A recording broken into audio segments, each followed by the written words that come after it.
15ই ফেব্রুয়ারি শনিবার এখন সন্ধ্যে প্রায় 6:30টার মতন বাজছে। তোজোকে এখানে রেডি করে দিয়েছি আর তোজো রেডি হয়ে তার নতুন বইটা দেখছিল। তোজোর জন্য এই বইটা Amazon থেকে আনিয়েছিলাম।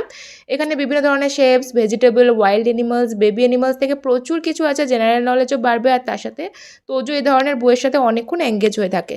তাও দেখতেই পেলে তোজো রেডি হয়েছে কারণ আমরা যাচ্ছি ডাক্তারের কাছে। গুডউইল ক্লিনিকে তোজোকে দেখায় বরাবর ব্যাঙ্গালোরে।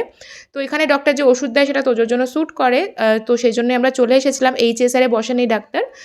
তো তোজোর হচ্ছে সর্দি কাশিটা কিছুতেই ঠিক হচ্ছে না একদম। আর একদম কিওর না হওয়ার জন্য মাঝে, মাঝে টেম্পারেচারটা আসছে। তো সেজন্য ভাবলাম একবার ডাক্তারকে দেখিয়ে নিই।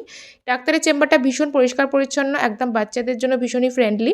কারণ এখানে একটা বাচ্চাদের ছোট্ট লাইব্রেরি আছে, তাছাড়া বাচ্চাদের একটা ছোট্ট মতন প্লে স্টেশনও করা আছে।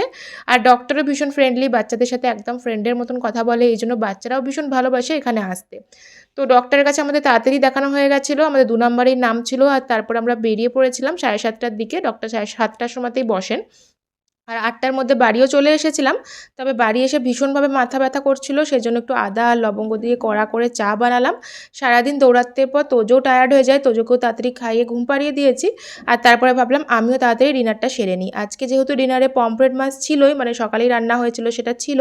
সেজন্য আর তো অন্য কিছুই আমার লাগবে না। আরও যা কিছু ছিল সেগুলোকে স্কিপ করে গেছি। শুধুমাত্র পমফ্রেট মাছের এই ঝাল দিয়ে গরম, গরম ভাত খেতে রাত্রেবেলায় বেশ ভালো লাগলো।